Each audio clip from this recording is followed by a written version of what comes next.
Et c'est parti.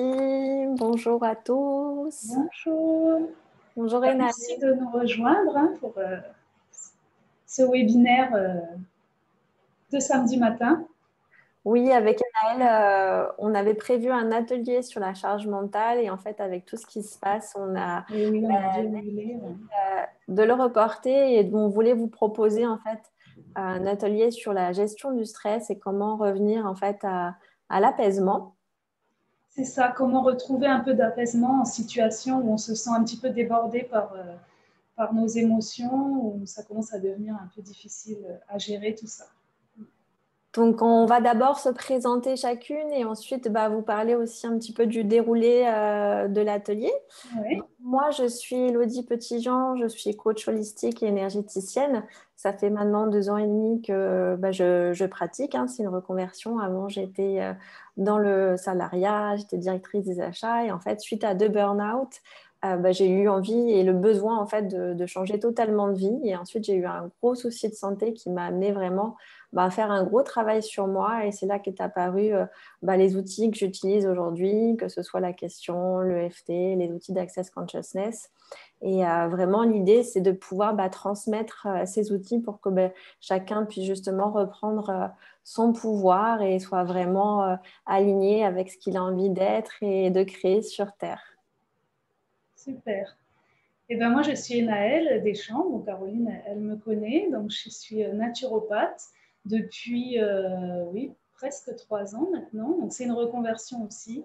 Donc j'ai passé quasiment les 15 dernières années en France, puis je suis revenue il y a 3 ans sur le territoire. Donc voilà, c'est vrai que le stress dont on va parler aujourd'hui et puis les émotions, c'est vraiment une partie importante de mon travail puisque la naturopathie a une approche holistique de la personne où le stress va être un axe de travail très important avec tous les outils qu'on va pouvoir développer qui vont nous convenir, certains plus que d'autres. Et les émotions aussi font partie de mon travail intégrant puisque en naturopathie, ça c'est sûr. Après, je travaille aussi en hypnoantalgie qui est la gestion des douleurs chroniques par des techniques d'hypnose et de respiration, où là aussi, les émotions et le stress vont avoir une place importante dans la notion de douleur complète, puisque la douleur, même si elle est très réelle et quantifiable, nous est aussi très personnelle et dépend de notre vie et de nos expériences aussi. Donc voilà, un sujet très intéressant dont on va parler ce matin. Donc, le déroulé de l'atelier, en fait, on va vraiment parler du stress et Naël, du coup, va vraiment nous parler du mécanisme du stress et comment gérer, en fait, son stress. Ensuite, on va parler, en fait, des outils. Donc, on a chacune des Ouais. outils qu'on va partager avec vous pour justement arriver à gérer son stress, accueillir ses émotions, être dans la question aussi. Et puis, on finira cet atelier par une petite méditation qui va durer entre 10 minutes et un quart d'heure. Et ensuite, on donnera un temps de parole à la fin pour ceux qui ont envie de rester un peu plus longtemps avec nous. Voilà, super. Donc, c'est parti! C'est parti. Donc les mécanismes du stress, rapidement, on ne va pas trop rentrer dans les détails, mais c'est vrai que le stress, c'est un état qui est déclenché par un stimulus, un agent stressant, donc qui peut être d'ordre physique, émotionnel, mental, social, comme c'est un peu le cas cette semaine pour nous. Donc, lorsqu'on fait face à une situation stressante, il y a un processus physiologique qui se met en place sur 3 phases, dont les 2 phases sont les principales. Donc, la phase d'alarme, donc l'organisme réagit, notamment en sécrétant de l'adrénaline, pour vraiment préparer le corps à répondre à cet état de stress. Donc, le rythme cardiaque s'accélère, le rythme respiratoire aussi, la tension artérielle augmente, les muscles se contractent. Donc, durant cette phase, vous avez les sens et les réflexes qui vont être aiguisés, la force musculaire qui va être décuplée. Vraiment, le corps se prépare à combattre ou à fuir le danger. Très rapidement, on va passer en phase de résistance, où il y a d'autres hormones qui vont être libérées, comme le cortisol, où finalement, afin de fournir au cerveau et à l'organisme l'énergie nécessaire pour résister à l'agression. Et puis la troisième phase, c'est une phase qui est compliquée, qui va être la phase d'épuisement, où là, le stress épuise l'organisme est à bout. Donc, on va avoir dans cette phase des risques de dépression, de burn-out éventuellement, des insomnies, des troubles du sommeil, des troubles digestifs, la fatigue chronique, etc. Donc le stress aigu, lui, il est adaptatif.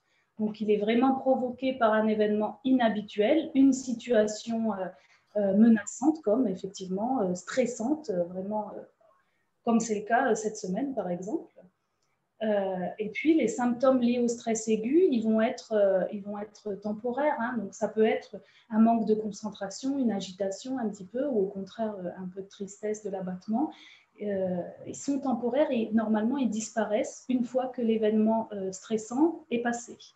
Donc, c'est plutôt quelque chose qui survient de façon occasionnelle dans nos vies et qui aide l'organisme finalement à maintenir ses mécanismes de défense. Le stress chronique, lui, c'est une désadaptation. On est dans la phase 3, la phase d'épuisement. C'est la conséquence d'exposition répétée à des sources de stress. Et lorsque le stress devient chronique, eh ben, il va entraîner d'autres symptômes, donc ceux dont j'ai parlé juste avant, mais il peut y avoir aussi des conséquences comme des problèmes de fertilité, bon, la dépression, je l'ai dit, le risque de burn-out peut être grand, hein, et le burn-out, ce n'est pas seulement le burn-out professionnel, hein, ça peut être, on en parlera dans notre atelier sur la charge mentale un peu plus tard du coup, mais ça peut être un burn-out familial, social, etc. Voilà, et puis on va potentiellement aussi avoir des problèmes digestifs, des insomnies, voilà. Donc ça, c'est le stress chronique. Donc actuellement, bon, ce dont on voulait parler plus tôt ce matin, c'était du stress aigu qui nous concerne aujourd'hui et comment finalement réagir, en tout cas supporter au mieux, dépasser au mieux cette petite période-là, voilà, vous aider à dépasser ça. Donc finalement, une chose qui est importante quand on est face à un stress comme ça, où par exemple, je vais avoir un sentiment de peur, hein, ou d'inquiétude très marqué, si j'ai une émotion comme la peur par exemple, il y a une nécessité d'accueillir ces émotions. Vraiment, c'est important. Moi, je dis souvent, le stress, bon, surtout le stress chronique, hein, finalement, le stress se gère. L'émotion, ça ne se gère pas une émotion, ça s'accueille. On ne peut pas gérer une émotion parce que la notion de volonté dans l'état émotionnel, elle est pas utile en fait, et puis elle est quasiment pas possible. Une émotion, donc, c'est une réaction transitoire de grande intensité. Donc, c'est important ce terme transitoire, là, ce caractère transitoire, parce que vraiment, l'émotion, c'est un flux, c'est un mouvement. Donc, vous avez les 6 émotions fondamentales hein, qui sont la peur, la colère, la tristesse, le dégoût, la surprise et puis la joie. C'est bien aussi la joie. Voilà. Et à côté de ces 6 émotions fondamentales, vous avez toute une palette infinie de nuances émotionnelles qui vont dépendre de chacun. Il y a autant de nuances que de personnes hein, finalement. Donc voilà, une émotion, elle est initiée par un agent déclencheur. Hein, donc par exemple, en ce moment, la peur, l'inquiétude, ce n'est pas forcément une émotion, mais on va dire la peur qui va découler de cette situation un peu exceptionnelle, tendue. Voilà. Donc cette émotion, elle va s'exprimer à travers le corps. Comme le stress, hein, finalement. Hein, si j'ai peur tout d'un coup, mon rythme respiratoire va s'accélérer, mon rythme cardiaque aussi. Voilà, je vais être en état de stress. C'est important, du coup, c'est ce que je disais, de comprendre qu'on ne peut pas contrôler une émotion une fois qu'elle est là. Par contre, c'est important de revenir dans ses sensations physiques. Donc, on accueille l'émotion, c'est vraiment la seule façon de l'appréhender. Parce qu'une émotion qui est refoulée va venir frapper de plus en plus fort. Donc, c'est inutile. Moi, je vais juste rebondir sur ce que tu disais, Naël, par rapport justement au fait d'accueillir ces émotions. Effectivement, en fait, plus on va vouloir cacher, diminuer ces émotions, les enfouir, plus en fait elles vont ressurgir plus tard et aussi elles vont se solidifier dans notre corps, se cristalliser. Et en fait, c'est là où on va créer des malaises et des maladies dans le corps. Et en fait, l'émotion, ce que c'est tout simplement à un moment donné une indication sur ce qu'on est en train de vivre, qui est en fait déclenchée par un stimuli extérieur. Et ça va être donc de vraiment être dans la bienveillance et la gentillesse envers soi, d'accueillir cette émotion parce qu'elle est en train de nous donner une indication sur ce qu'on vit. Et donc, on va pouvoir dépasser plus facilement, en fait, cette situation-là si on commence vraiment à décortiquer cette émotion et à se rendre compte, comme tu disais, qu'on n'est pas ces émotions. Exactement. Et souvent, Nous ne sommes pas, voilà, nous ne nous sommes pas sommes nos des êtres émotions. d'émotion, mais nous ne C'est sommes ça. pas nos émotions. Et souvent, on a tendance à dire, bah, je suis en colère, je suis triste, je ressens, etc. Et même moi encore aujourd'hui, ça m'arrive encore parce que c'est des automatismes, on a été programmé ainsi.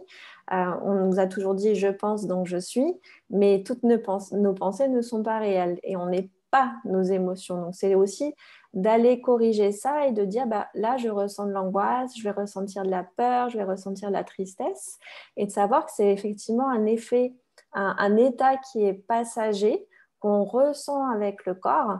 Et moi, j'aime beaucoup parce que les anglo-saxons, ils disent bah, l'émotion, c'est emotion, donc c'est une énergie qui est en mouvement. Et c'est vraiment de savoir ça. C'est cette énergie de cette émotion qui est en train de passer à travers notre corps. Et en fait, si on ne la regarde pas, bah, qu'est-ce que ça va créer? Ça va effectivement créer des malaises et des maladies. Et en fait, moi, j'aime bien donner cette image aussi du cric. En fait, le cric, à un moment donné, quand l'eau, elle circule plus, ça va stagner, il va commencer à y avoir des algues, etc. Et c'est la même chose, en fait, pour nos flux énergétiques dans notre corps. Tout ce qu'on ne va pas regarder et ce qu'on ne va pas gérer, ça va créer en fait ces eaux stagnantes, ça va commencer à pulluler, à puer, et c'est là en fait où on va être coincé dans les émotions qui vont ensuite devenir des sentiments, et en fait on passe dans des états effectivement de dépression, etc., et des états qui sont ça va être plus compliqué en fait de sortir de ces états-là, alors que si on gère l'émotion sur le moment, en acceptant, en accueillant, c'est C'est beaucoup ça. plus facile d'avancer. Je ne suis pas ma peur, je traverse un état émotionnel qui est la peur. Donc voilà. Et effectivement, la meilleure façon, le mental est menteur. Donc la meilleure façon de traverser ça, c'est pour moi de revenir à ses sensations, de revenir dans la matière en fait. Hein. Ça va être quelque chose qui va beaucoup vous aider. Revenir à son corps, revenir à ses sensations physiques, parce que l'émotion s'exprime par le corps aussi, quoi, surtout d'ailleurs. Donc, Juste, tu disais le mental est un moteur et je voudrais peut-être aussi appuyer là-dessus. C'est qu'en fait, le mental, son job, c'est en fait de nous maintenir en vie en fait. Et il est là pour qu'on reste dans notre zone de confort. Donc en fait, dès qu'on craint, enfin dès qu'il y a un danger, et même si le danger en fait n'est pas un véritable danger, le mental va toujours nous faire croire et nous raconter des histoires. Ah oui, mais si tu fais ci, etc., il va se passer ci, ci, ci. Donc, en fait, ça va maintenir en fait ce climat de peur, cette émotion d'angoisse, d'anxiété, etc. on est projeté dans quelque chose de complètement théorique qui n'existe pas du tout dans le présent. Exactement. Et du coup, en fait, ça va vraiment nous maintenir en fait dans cet état-là, en fait. Voilà. C'est pour ça que la meilleure façon de revenir dans le présent et du coup d'accueillir cette émotion, c'est de revenir dans son corps. Et donc là, on rentre dans les outils. Et effectivement, la respiration, ça va être le moyen le plus simple hein, et un des plus efficaces, si ce n'est le plus efficace, de revenir dans ces sensations physiques. Votre souffle, c'est votre ancre. C'est ce qui vous ancre dans le présent. Donc, c'est un moyen de nettoyer le cerveau des pensées parasites. C'est très difficile de respirer profondément et de se concentrer sur sa respiration et de continuer à avoir le cerveau qui papillonne et qui fait des plans sur la comète. Voilà, donc vraiment revenir à sa respiration, c'est la base. Hein. Ça doit être un réflexe quand on sent qu'on est en train de se laisser engloutir dans quelque chose qui nous dépasse.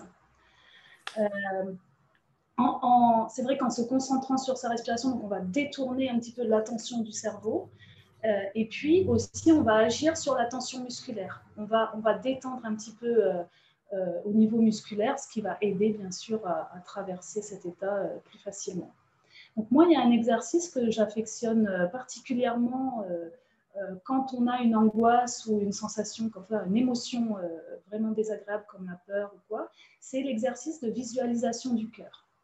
Donc on peut l'essayer si vous voulez pendant une minute, si ça vous dit. Comme ça, vous aurez la petite partie pratique. Donc, je vous propose de fermer les yeux.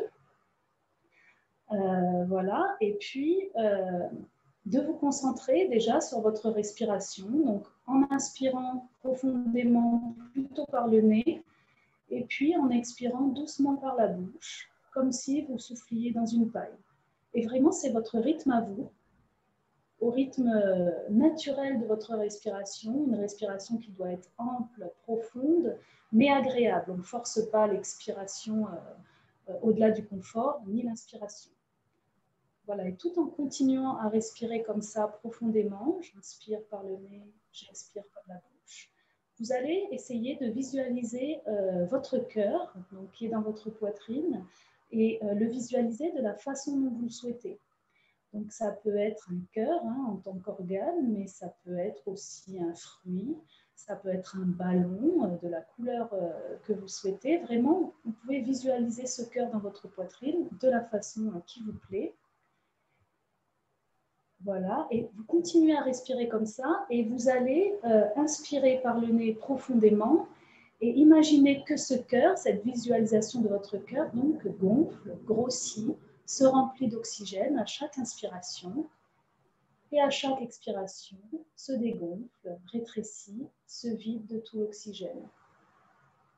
Voilà, et quand vous avez fini votre expiration, eh bien vous inspirez et le cœur à nouveau gonfle, se remplit d'oxygène, grossit de plus en plus et à l'expiration se dégonfle, se vide, se rétrécit de tout l'oxygène. Et vous continuez ça pendant 5, 10 mouvements comme ça, inspiratoire, expiratoire.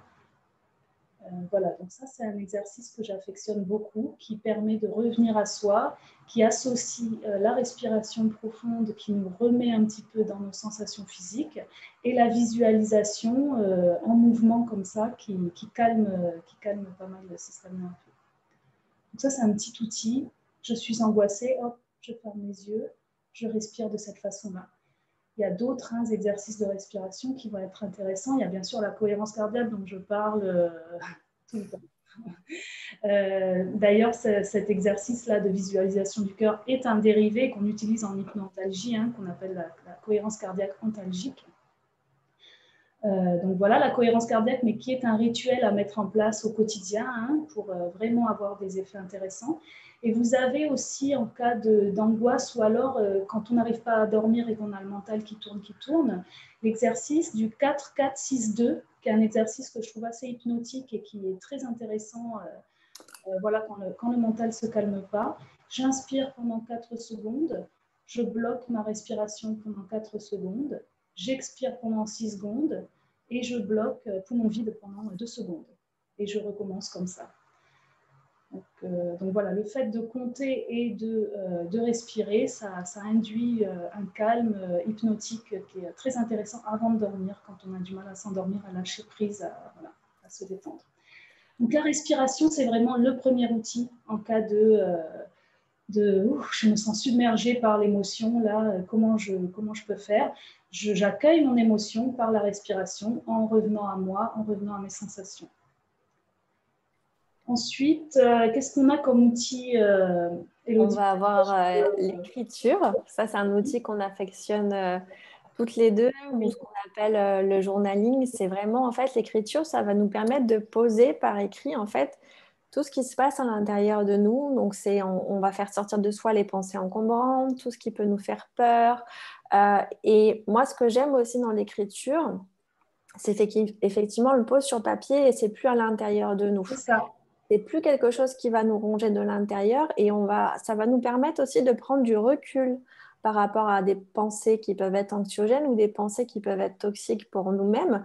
Et même, ça peut nous donner en fait une meilleure connaissance de soi parce qu'on va commencer en fait vraiment à voir en fait comment fonctionnent les schémas qu'on commence à utiliser et aussi les situations qui vont venir déclencher chez nous certaines émotions.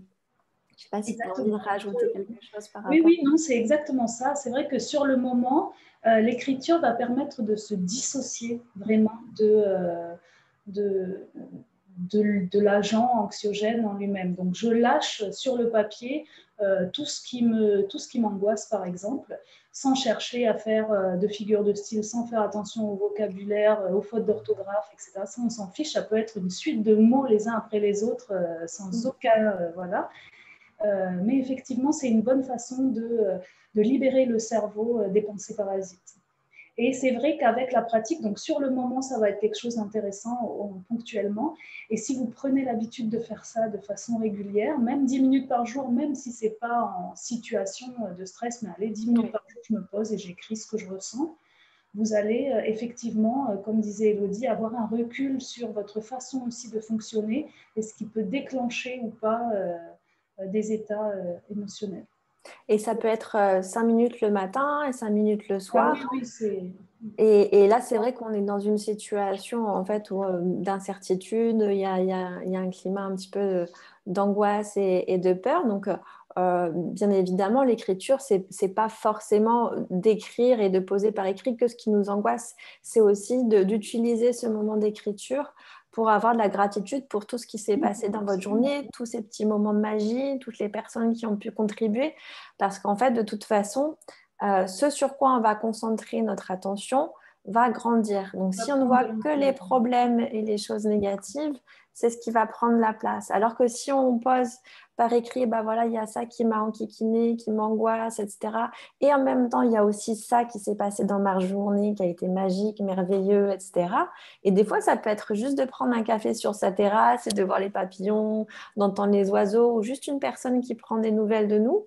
Et ça, c'est important parce que ça encore une fois, je pense que ça nous reconnecte à l'instant présent.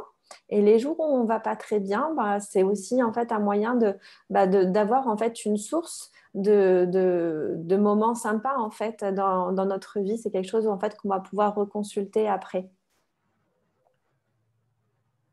Exactement. Donc l'écriture, c'est très libérateur.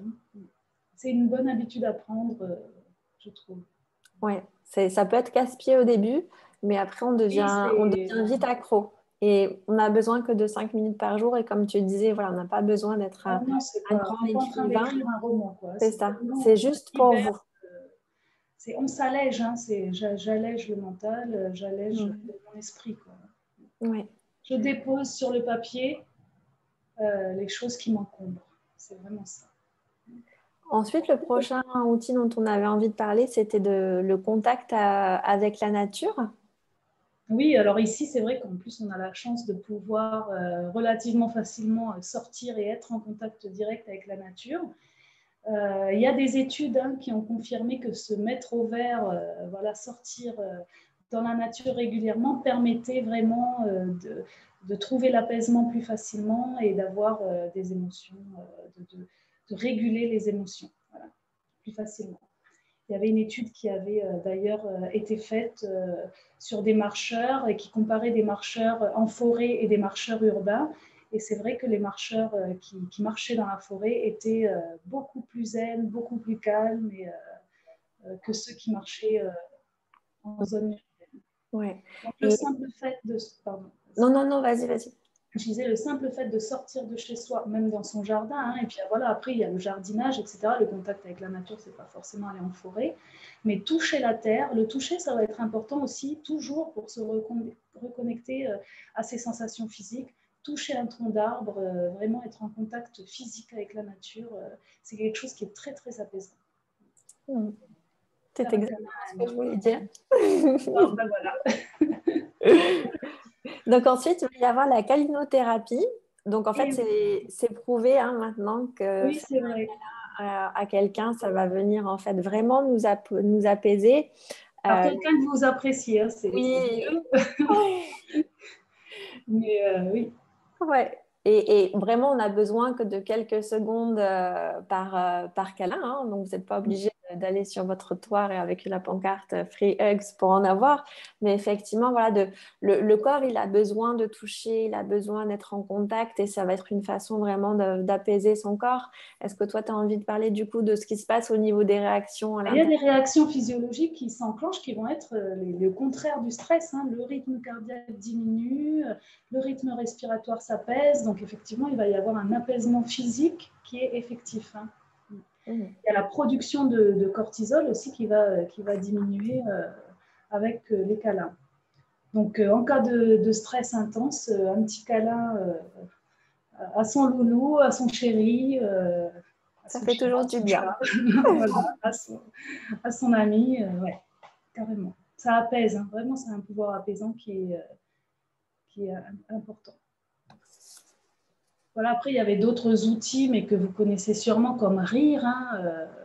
Bon, bah, je suis dans un état qui est pas sympa, je vais mettre un sketch des inconnus, tout de suite, c'est plus léger. Écouter de la musique, alors plutôt de la musique entraînante, hein, pas de la musique qui plombe un peu, parce que sinon, voilà. Danser, bien sûr, s'exprimer avec son corps, hein, mais évidemment, l'activité physique hein, va jouer un rôle qui va être très bénéfique. Ça, ce sont vraiment des outils faciles d'accès, hein, facilement accessibles pour diminuer le stress et apaiser les angoisses. Ensuite, les huiles essentielles, c'est bien d'avoir 2-3 huiles essentielles bien ciblées à la maison pour ça. Au niveau des huiles essentielles, moi, celle que j'affectionne tout particulièrement, parce que je la trouve très très bien, c'est la camomille romaine, qui est une huile essentielle qui est noble, douce. Tu rigoles, Hello, parce que j'ai dû t'en parler déjà. Je les ai à la maison. Hein. Voilà. Et qui est très bien tolérée. Donc voilà. Alors, en olfactothérapie, elle va être déjà très efficace. Hein. Simplement, vous ouvrez le flacon, vous prenez une grande respiration à même le flacon. Déjà, ça permet d'apaiser le système nerveux de façon assez efficace. Si vous couplez ça à un exercice de respiration, c'est encore mieux. Hein. Je prends mon flacon, je fais 3 grandes inspirations, par exemple, à même le flacon. Et ensuite, je fais 5 minutes de cohérence cardiaque ou un petit exercice de visualisation du cœur, etc. Il y a quand même là de fortes chances pour que la tension elle redescende de façon certaine. Voilà. Donc ça, c'est vraiment celle que j'aime bien. Après, vous en avez d'autres. La marjolaine à coquille, elle est intéressante. L'ylang-ylang, bien sûr. La lavande fine. Petit grain bigaradier, c'est des huiles essentielles qui vont être calmantes. Voilà. Après, vous pouvez toujours prendre une goutte, par exemple, en camomille romaine, une petite goutte, et puis masser au niveau du plexus solaire, faire un petit massage du plexus tout doux. Ça, c'est pas mal aussi, tout en respirant toujours. Ça va vraiment apaiser, détendre au niveau musculaire déjà. Donc, voilà. Et après, si vous voulez les diffuser à la maison, il faut toujours faire attention quand même quand il y a des enfants pas loin. La camomille romaine en diffusion, elle va être lourde, elle n'est pas très très adaptée, mais l'ylang-ylang c'est sympa, le petit grain bigaradier aussi, voilà. La lavande aussi bien sûr, hein, qui va être intéressante. Hello, Non, les huiles essentielles et les fleurs de bac, c'est ta partie. Après, voilà, les fleurs de bac, vous avez le rescue, hein, des fleurs de bac qui est vraiment adapté justement au moment où on se sent débordé. Donc, au niveau des fleurs de bac, le rescue, il y a l'étoile de Bethléem dedans, qui est vraiment pour un choc, un traumatisme, un accident, donc de façon ponctuelle. Hélianthème, qui est pour les chocs violents aussi, la panique, la terreur, etc., les cauchemars. Il y a du prunus, c'est pour l'impression de perte de contrôle. C'est bon, voilà, on se sent vraiment submergé. Il y a le sol qui s'ouvre sous nos pieds. La clématite pour revenir dans le présent, ça va toujours être notre clé, hein, revenir dans le présent toujours. Et puis l'impatience qui est pour la colère, la frustration, les états émotionnels qui sont vraiment voilà, en termes de colère, etc. Donc ça, le rescue, il va être recommandé dans une situation de choc ou d'agitation nerveuse comme ça. Ça va être plus intéressant parce qu'après les fleurs de bac, il faut faire un questionnaire assez poussé pour savoir qu'est-ce qui vous convient le mieux. Et c'est vrai que ce mélange-là, il est bien indiqué en cas de besoin ponctuel. Et ils en ont sorti un, je crois, aussi pour les enfants. Eh ben oui. Ouais, il y a une version sans alcool, du coup, pour les petits loulous. Moi, j'en ai aussi en forme de petite gomme à mâcher pour mon fils, ouais. Sans alcool, du coup. Mm. Et aussi, ce qui va être important, ça va être de vous protéger et de prendre soin justement de votre énergie, de votre vibration, de votre fréquence. Et pour faire ça, ça va être vraiment d'être vigilant à ce que vous allez consommer en termes d'informations. Donc, vraiment de consommer des sources d'informations qui sont fiables, faire attention à ce qu'il peut y avoir sur les réseaux sociaux, qui va Oui, avoir tendance en fait vraiment à grossir ce qui peut se passer. Des fois, ça peut être aussi diffamatoire. De très surtout pas anxiogène, hein, les commencer, réseaux.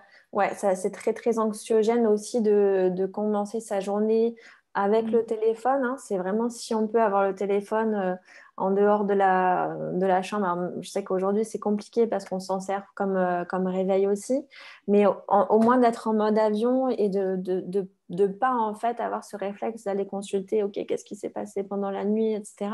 Vraiment de prendre un temps pour vous, vraiment pour commencer votre journée. Ça peut être avec quelques petits exercices de yoga. Il y a les 5 tibétains qui sont vraiment chouettes pour commencer la journée parce que bah, voilà, on crée du mouvement dans son corps. On peut aussi y mettre des petites intentions pour commencer la journée. Et seulement après, une fois qu'on est déjà bien ancré, bien aligné, on va pouvoir consommer avec, et consulter hein, avec modération. Je dis consommer parce qu'aujourd'hui, c'est vraiment de la consommation d'informations. On peut très bien être sur Facebook et pour consulter juste une info et un quart d'heure, une demi-heure plus tard, se rendre compte qu'on y est toujours parce que voilà, on fait que défiler etc. Donc c'est vraiment de faire attention à, effectivement à comment vous allez passer votre temps et ce que vous allez consommer et vraiment commencer votre journée avec une intention qui soit positive pour justement protéger votre énergie, votre fréquence et votre vibration. Oui. Oui, choisir ce qu'on consomme hein, au niveau notamment des réseaux sociaux, pas se laisser emporter par les publications sur le mur là, qui défilent, essayer voilà, de choisir un petit peu ce qu'on consomme. Et Mm. puis, une bonne façon de se réveiller, c'est de respirer, de faire un exercice de cohérence cardiaque parce que, bah, de toute façon, le matin, le taux de cortisol il est à son maximum. Donc, le fait de le faire le matin, ça va vous poser, ça va vous mettre dans de bonnes dispositions pour le reste de la journée aussi. Quoi. Mm. Et tu parlais des 5 Tibétains. Effectivement, faire un peu de mouvement et notamment des étirements, ça va être intéressant en cas de stress et d'angoisse aussi. Hein. Euh, alors il y a des positions de yoga qui sont pas mal pour aider à gérer le stress. Vous avez la position de l'enfant hein, qui permet un petit peu de se recentrer sur soi. Vous avez la position de la pince, hein, tout simplement, pour étirer l'arrière des jambes, qui permet aussi de calmer un petit peu. Ça stimule la circulation sanguine, ça va permettre voilà, il y a une meilleure circulation de l'oxygène, de l'énergie. Le demi-pont aussi, c'est une posture qui permet de calmer tout ce qui va ouvrir un petit peu au niveau du plexus aussi. Hein. Donc, vous pouvez vous allonger et puis mettre des coussins, par exemple, au niveau des omoplates pour pouvoir ouvrir un petit peu le plexus au maximum. Ça permet de libérer un petit peu tout ce qui est cristallisé là au niveau de la poitrine, du plexus solaire. Souvent, ça se contracte, ça se ramasse à ce niveau-là. Donc, on ouvre. Voilà. Mm. Et ensuite, on va passer à l'outil en fait qui est questionner ses pensées et être dans le point de vue intéressant. Donc, on a déjà discuté tout à l'heure avec Anaël que vraiment le mental en fait était un menteur, c'est aussi un saboteur, c'est aussi un super scénariste parce qu'en fait, il va toujours nous créer des scénarios catastrophes. Et donc, dans des situations comme on peut être en train de vivre, c'est vraiment important en fait de se rendre compte qu'on a du pouvoir sur nos pensées et que ce ne sont pas elles qui vont nous contrôler, hein, parce que c'est nos points de vue qui vont créer notre réalité et pas l'inverse. Donc ça va être de vraiment reprendre son pouvoir créateur par rapport à ses pensées et d'aller challenger ces pensées-là. Et du coup, l'écriture va aussi aider parce que si on a un petit cahier à disposition de, voilà, à chaque fois qu'il y a une pensée, que ce soit anxiogène, mais aussi les outils qu'on vous donne, c'est pas forcément dans des situations anxiogènes et de stress, hein, ça peut être dans n'importe quelle situation parce qu'il faut savoir que on a à peu près 60 000 pensées à la journée, à peu près 4 000 à l'heure. et qu'en fait, on recycle constamment les mêmes pensées encore et encore en boucle. Donc, c'est vraiment de challenger ces pensées-là. Et en fait, quand il y a des pensées comme ça qui peuvent nous emmener justement vers le stress, vers l'angoisse, etc., ça va être d'être dans la question et de poser des questions comme, OK, est-ce que je peux vraiment me prouver que ça, c'est vrai maintenant? Et il y a une autre question qui est, est-ce que je peux me prouver que telle situation va se passer dans le futur? Parce qu'en fait, souvent, on va utiliser ce qui s'est passé dans le passé, que ce soit notre passé ou le passé commun, pour en fait déterminer et conclure ce qui va se passer. Et en fait, quand on fait ça, on est vraiment en train de se couper des possibilités et en fait, c'est comme si on avait des œillères et on voit qu'une fraction de ce qui est réellement possible. Et ça va aussi créer en fait des pensées qui sont anxiogènes. Et si tout le monde en fait a ces pensées anxiogènes-là en même temps, ça crée ce qu'on appelle après des égrégores. Et ce qui fait qu'après, effectivement, des fois, il y a des situations qui deviennent hors de contrôle parce qu'en fait, il y a tellement la même énergie sur la même pensée, sur la même fréquence, sur la même vibration que c'est ce qui va se manifester. Hein. Il faut savoir qu'on a vraiment un pouvoir de création. Hein. Tout ce qu'on demande, on va le recevoir. Donc, si on n'est pas dans la conscience par rapport à nos pensées, par rapport à ce qu'on dit, on va avoir un résultat qui peut être pas tout à fait celui qu'on avait désiré. Mais parce qu'on on va utiliser des mots, on va avoir des pensées qui ne sont pas forcément celles qu'on aurait aimé en fait manifester. Donc, c'est vraiment d'être dans la conscience par rapport à tout ça. Et vas-y. Juste, rien à voir avec ce que tu dis, mais j'ai vu qu'il y avait quelqu'un qui s'était connecté là avec l'image. Donc c'est juste pour rappeler que ça va être enregistré et potentiellement diffusé. Donc si vous ne voulez pas voir votre visage sur Facebook, coupez la caméra. Ça ne vous empêche pas de nous écouter et de nous voir. Parce que je vois iPad. Ah oui, Dominique. Bonjour Dominique. Et enfin, l'autre outil que j'avais envie de partager, en fait, qui est le point de vue intéressant. Donc, le point de vue intéressant, c'est très simple. Hein. On a juste à dire point de vue intéressant. En fait, ça nous ramène dans l'instant présent parce qu'en fait, c'est de se rendre compte que on a tous des points de vue qui ont été créés en fonction de ce qu'on a pu vivre, de nos parents, de la famille, de la culture, et que ce qui est vrai pour, par exemple, mon conjoint n'est pas forcément vrai pour moi, mais ça ne veut pas dire qu'il a tort, ça ne veut pas dire que j'ai raison. En fait, c'est de se rendre compte que chacun a sa propre réalité, sa propre vérité. Et que quand on partage un point de vue, on n'a pas besoin en fait d'essayer de rallier l'autre à notre cause ou au contraire que l'autre soit dans la réaction par rapport à ça. C'est juste de se dire, OK, là c'est un point de vue intéressant que la personne elle est en train de partager. Moi j'ai un point de vue un petit peu différent et c'est OK, on a chacun notre réalité. Et aussi, le point de vue intéressant, c'est quelque chose qu'on utilise vraiment pour soi. C'est-à-dire, c'est quelque chose qu'on va se dire à voix basse dans la tête, en fait, tout simplement. Point de vue intéressant que j'ai sur moi, point de vue intéressant que j'ai ce point de vue intéressant sur les émotions que je ressens en ce moment, point de vue intéressant que j'ai sur tout ce qui se passe, point de vue intéressant sur mon conjoint, sur mes enfants. C'est vraiment un outil en fait qui va nous ramener dans l'instant présent, qui va nous sortir du mental qui tout de suite en fait s'enclenche et vraiment encore une fois est dans les scénarios et les si et les patati et les patatas. C'est vraiment non, on se recentre. Ok, c'est juste un point de vue intéressant. C'est à moi. Cette personne, ce qu'elle peut partager, ça lui appartient et j'ai pas à réagir et j'ai pas à, au contraire donner mon avis. C'est voilà, chacun est dans sa réalité et dans sa vérité à lui.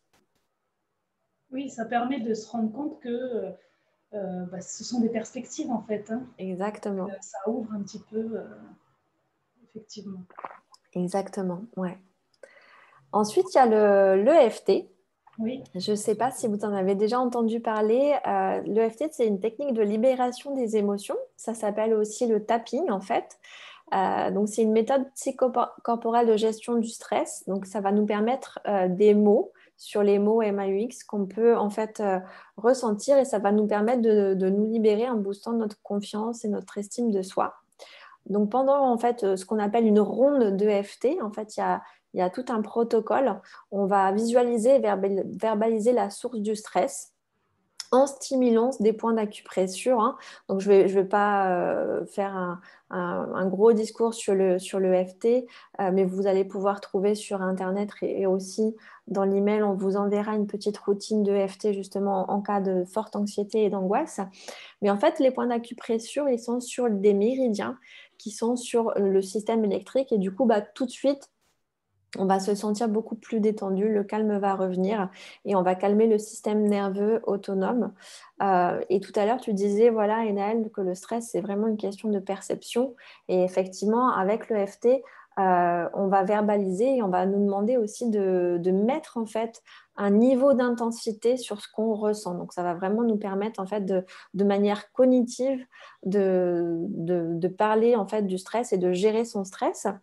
Donc vraiment, la première étape, ça va être d'identifier le problème ou la douleur, ensuite d'évaluer l'intensité. Et ensuite, on va faire ce qu'on appelle le tapping. Une fois qu'on aura justement euh, émis en fait l'intention. Donc l'intention en ce moment, ça pourrait être, même si je me sens inquiète et impuissante avec tout ce qui se passe, je m'aime et je m'accepte complètement. Donc on va le faire ensemble. Donc je vais vous montrer les points. Donc il y a d'abord le point karaté qui est juste ici. Donc on va tapoter 3 fois en répétant, même si j'ai ce problème ou même si je me sens inquiète et impuissante avec la situation actuelle, je m'aime et je m'accepte complètement. Même si je me sens angoissée, je m'aime et je m'accepte totalement. Même si j'ai l'impression d'être inutile, je m'aime et je m'accepte complètement. Ensuite, il y a l'autre point, il est juste au-dessus de la tête, donc on va continuer à répéter les mêmes phrases.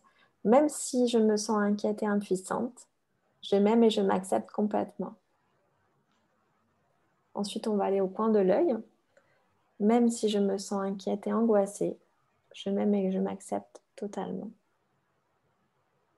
Sous l'œil, même si je me sens inquiète et angoissée, je m'aime et je m'accepte totalement et profondément. Sous le nez, même si je me sens inquiète et angoissée, je m'aime et je m'accepte complètement. Sous la bouche, même si je me sens inquiète et angoissée, j'ai l'impression que je ne contrôle plus rien, je m'aime et je m'accepte totalement. Bon, sous la clavicule, même si je me sens inquiète et impuissante, je m'aime et je m'accepte totalement. Donc ensuite, ce sera sous le sein, sous le soutien-gorge. Hein. Même si je m'aime même si je me sens inquiète et impuissante, je m'aime et je m'accepte complètement. Et ensuite, ce sera sous votre aisselle. Même si je me sens inquiète et angoissée, je m'aime et je m'accepte complètement. Et ensuite, vous allez réévaluer l'intensité en fait de votre douleur ou de votre stress ou de l'émotion. Et si l'émotion est toujours là, s'il y a toujours en fait un résidu, vous allez répéter. Vous pouvez aussi moduler cette phrase en fait de rappel, mais vous allez pouvoir répéter cette routine. Si vous avez aussi du mal à verbaliser en fait ce qui se passe, vous tapotez simplement. Juste le fait de tapoter déjà, ça va vous faire du bien. On le ressent tout Ah de non, on suite. se sent mieux rien qu'en Ah vous mais entend déjà. ouais, ouais. Et des fois, il suffit juste de Il y a regarder. toujours cette notion d'acceptation, hein. Même si je ressens ça, c'est OK. Exactement. On est vraiment dans le lâcher prise. Le lâcher prise, en fait, c'est on arrête le combat, c'est on accueille. On accueille ce qui se passe et on a les ressources, en fait, pour créer une nouvelle réponse, pour s'adapter, en fait, tout simplement. Et aussi, ce que vous pouvez faire une fois que vraiment l'émotion elle a disparu complètement, ça va être de faire une nouvelle petite ronde avec justement une nouvelle phrase qui va être, même si je me sentais vraiment angoissée, je me sens maintenant calme et sereine. Vous pouvez aussi du coup faire vos propres petites affirmations, comme je me libère de toute supposition ou je choisis de rester positive et optimiste et finir toujours par les mains sur le cœur et vraiment de prendre un moment pour ressentir effectivement que le calme est revenu dans votre cœur, dans votre corps et dans votre tête et vraiment d'ancrer ça en vous. Ça, c'est vraiment quand vous allez gérer ce stress, cette angoisse et cette émotion. Et c'est aussi quelque chose, le l'EFT, que vous pouvez intégrer dans votre routine du matin. Donc, par exemple, le matin, si vous n'aviez pas de routine, de vraiment faire une petite ronde juste en tapotant, en disant aujourd'hui, je m'ouvre à plus de joie, à de confiance, ou aujourd'hui, je choisis de faire confiance à l'univers. Aujourd'hui, je choisis d'inviter le merveilleux dans ma vie. C'est vraiment de commencer en fait à poser des intentions sur sa journée. Voilà, comme on disait tout à l'heure, pour vraiment commencer dans cette vibration qui va être beaucoup plus haute et qui du coup vous allez être beaucoup plus résistant en fait à ce qui peut se passer autour de vous. Même pour les enfants, hein, c'est pas mal le FT. Le FT, c'est génial pour les enfants parce que c'est hyper ludique, c'est rigolo. Il y a le point karaté, voilà, il y a le petit point là. On peut faire aussi des deux côtés pour les enfants. Voilà, c'est le petit singe, etc. Donc, les enfants, généralement, ils adorent Ils le accrochent FT. bien, ouais. Complètement, ouais. Ouais. Ok. Voilà, je crois qu'on a fait le tour à peu près Oui, on a des fait le outils tour. qu'on pouvait utiliser ponctuellement, hein. En fait, c'était vraiment ça le sujet, hein, en cas de stress intense, de sensation de peur, d'angoisse, etc. Et justement, voilà, dans l'email, on vous enverra la vidéo d'Anne Ciré, qui est une Calédonienne qui vit maintenant en Australie, qui a une chaîne YouTube sur laquelle vous allez pouvoir trouver énormément de rondes, pas forcément que pour les angoisses, mais pour plein d'autres choses. Donc ça, on vous le mettra comme ça, vous pourrez la réutiliser à n'importe quel moment. Et on va du coup passer à la méditation. Et Donc oui, pour parce que ça, c'est un outil non Oui, négligeable, du coup. tu veux en parler un petit peu avant qu'on commence? Non, non, vas-y, bon, je pense que la pratique est Ok. la meilleure des explications, mais c'est vrai Mm. que c'est vraiment le fait. Ça peut ne pas être évident si on a un moment de stress soudain de se dire bon, bah, je vais me poser, je vais méditer 5 minutes, parce qu'effectivement, là, les pensées, elles vont vous assaillir, elles risquent d'être très, très envahissantes. Mais en routine, en tout cas, mettre ça en place, de toute façon, la méditation, plus on pratique, plus on aime ça et plus c'est efficace, hein.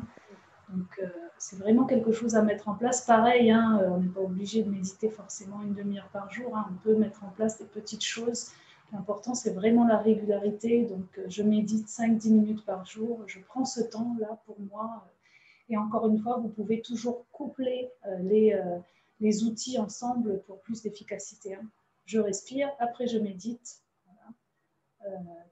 Ça, c'est vraiment. Je fais un peu de yoga, après je médite. Voilà. Oui. Je fais une ronde de FT, après je médite. Voilà, vous pouvez toujours. Et vous pouvez changer, vous pouvez, parce que souvent on va vite se lasser.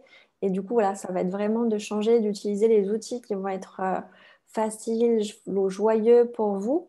Et la méditation, c'est pas l'absence de pensée. C'est justement, on aura toujours des pensées, mais ça va d'imaginer que chaque pensée, c'est un petit nuage ou un petit ballon sur lequel on va en fait tout simplement souffler. On va avoir ces pensées, mais on va pas les laisser en fait nous envahir et nous couper de la méditation. Donc, vous pouvez aussi très bien commencer par 5 minutes par jour et puis graduellement d'augmenter de 10, 15, 20 minutes. Et déjà, voilà, 10 minutes, un quart d'heure, c'est déjà super bien en fait. Oui, Mm. absolument. Donc, je En vais... fait, le maître mot de tous les outils, là, Vas-y, vas-y. c'était vraiment l'acceptation, hein, parce que tu disais, voilà, on laisse les pensées être, hein, puisqu'elles sont là, et on les regarde passer. Voilà. C'est vraiment, je suis dans la pleine acceptation de ce que je ressens actuellement. Oui. C'est vraiment la clé, hein, de tous ces outils-là. Oui, du coup, on bascule vraiment dans cette position d'observateur, quand on va plus se laisser... euh, Valider, voilà. exactement, ouais, Après, complètement. on se recentre dans l'instant présent, hein, c'est vraiment ça. Mm. Super. Du coup, je vais vous demander de vous installer donc soit effectivement assis, ou vous pouvez être aussi allongé si vous en avez envie. Et vous allez fermer les yeux. Et je vais vous demander de mettre les mains sur votre cœur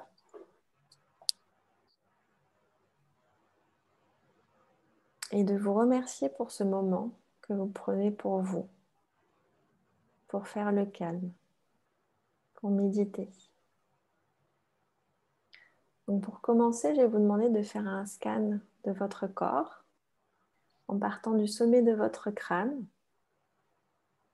Et vraiment d'imaginer que ce scan est en train de parcourir votre corps et juste de percevoir s'il y a des endroits où vous sentez des tensions, des douleurs, des intensités.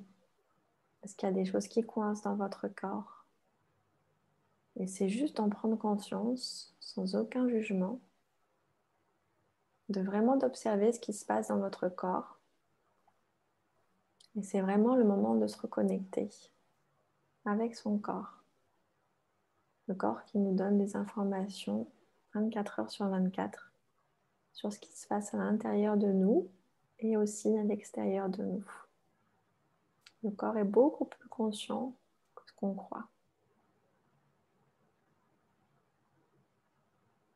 Maintenant, je vais vous demander de baisser toutes les barrières que vous pouvez avoir, tous les systèmes de protection que vous avez pu mettre en place, qui vous empêcheraient de recevoir les prises de conscience, qui vous permettraient de pouvoir changer quelque chose dans votre vie et dans votre corps. Car la pleine conscience, c'est vraiment la plus grande des protections.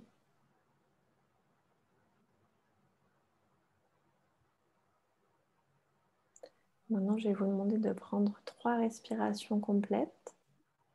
À l'inspiration, vous allez gonfler le ventre et inspirer toutes les énergies que vous aimeriez avoir dans votre vie. La joie, l'amour, tout ce que vous aimeriez être. Donc, on va inspirer et expirer. Et à l'expire, on va vraiment évacuer tout le stress, l'angoisse, toutes les tensions, la colère qui peuvent être à l'intérieur de nous. Et on va réinspirer.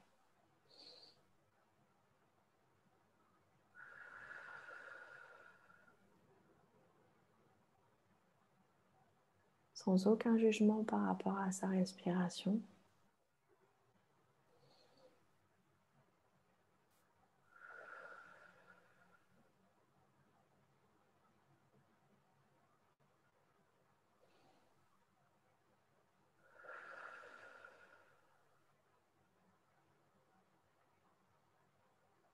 Et déjà, ressentez comme vous vous sentez beaucoup plus calme, comme vos épaules se sont détendues. Votre corps est beaucoup plus relaxé. Et vous allez prendre maintenant un moment pour vous pardonner pour tout ce que vous pensez avoir mal fait, pour toutes les fois où vous êtes laissé tomber. Vous avez dit oui à certaines choses et que du coup vous avez dit non à votre bien-être.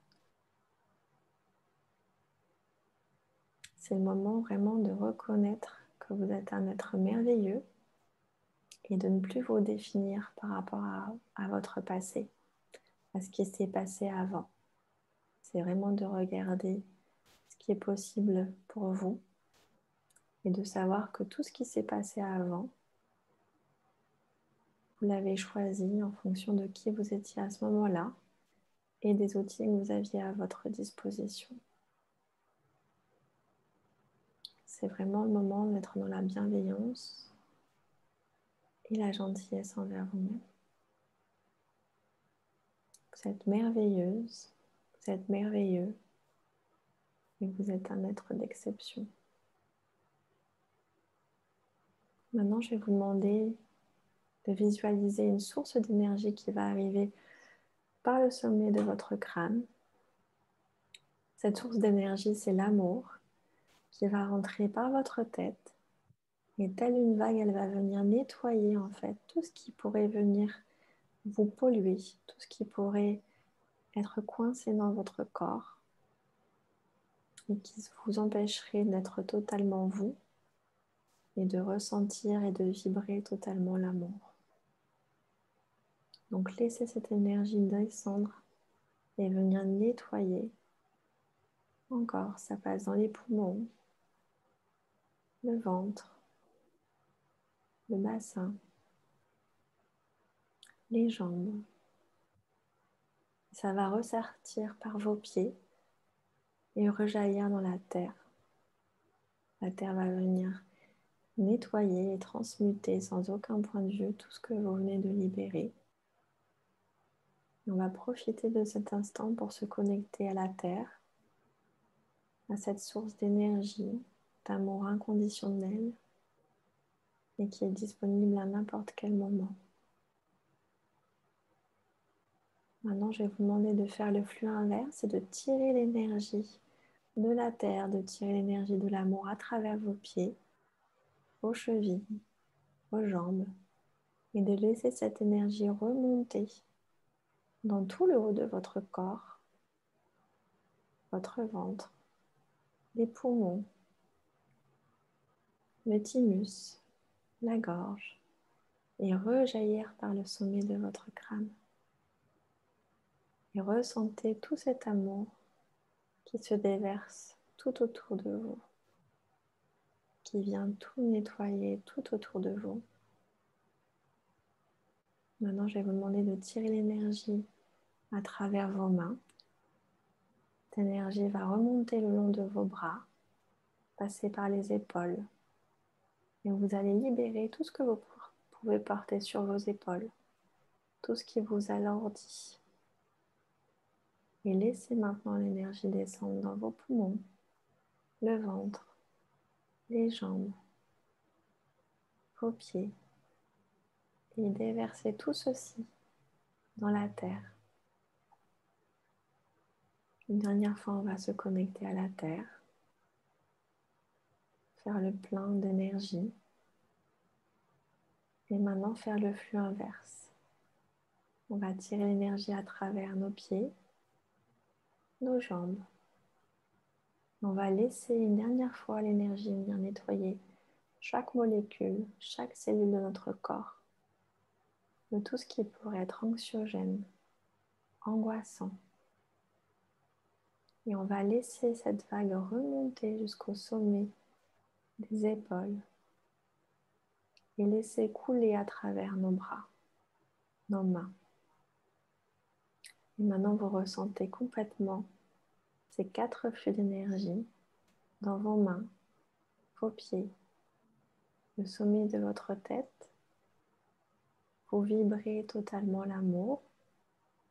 Vous débordez d'amour. Vous êtes une source d'amour inconditionnel. Et je vais vous demander maintenant de laisser cette onde, cette vibration partir de vous et se répandre dans la pièce, dans la maison, dans le quartier et d'aller toucher et infecter avec le virus de la joie et de l'amour toutes les personnes, tous les êtres qui sont autour de vous. De savoir que vous êtes une source d'amour inconditionnel et intarissable. Et qu'à chaque moment où vous donnez, vous recevez en retour. Vous donnez et vous recevez simultanément. De vraiment ressentir cette vibration qui est en vous et qui est accessible à n'importe quel moment. Vous êtes en sécurité. Vous êtes assez. Vous êtes merveilleuse. Et vous êtes unique.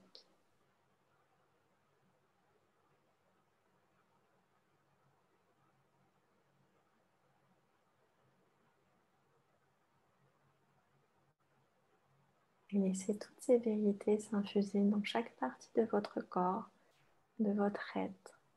Reprogrammer chaque cellule et chaque molécule de votre corps. De prendre un moment juste pour vous, pour être en amour avec vous-même.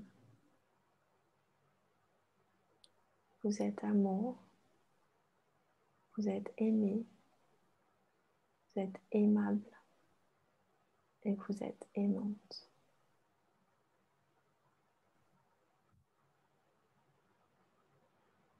Maintenant, je vais vous demander de vous reconnecter tout doucement à la chaise, au fauteuil sur lequel vous êtes installé, de ressentir dans votre dos le dossier, de ressentir les odeurs autour de vous, sur votre peau, les bruits qui sont autour de vous. Et tout doucement, vous allez pouvoir commencer à bouger vos mains, vos pieds. Et quand vous vous sentez prête, à réouvrir les yeux.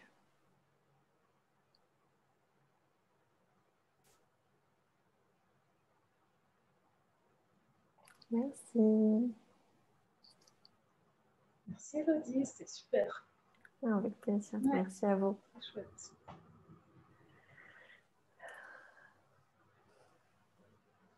Merci à toi, Enaëlle. Oui, merci à toi aussi. Et puis merci à vous de nous avoir accompagnés. Merci Caroline, merci Sergina, Dominique, et puis tous ceux qui regarderont en replay l'atelier et à tous ceux qui regarderont aussi par la suite. Prenez soin de vous. Oui. Soyez dans l'amour. Soyez bienveillants, soyez bien traitants. Voilà. Accueillez ce que vous ressentez. Essayez d'être dans l'instant. Hein, c'est vraiment l'idée principale. Et maintenant, je vais couper l'enregistrement et ceux qui veulent rester et partager ou qui ont des questions, vous pouvez rester. Et si vous avez eu tout ce que vous voulez, vous pouvez partir. Vous êtes libre. Merci encore et puis bonne journée et puis bon week-end. Merci à vous encore à tous et prenez soin de vous. À bientôt. À bientôt.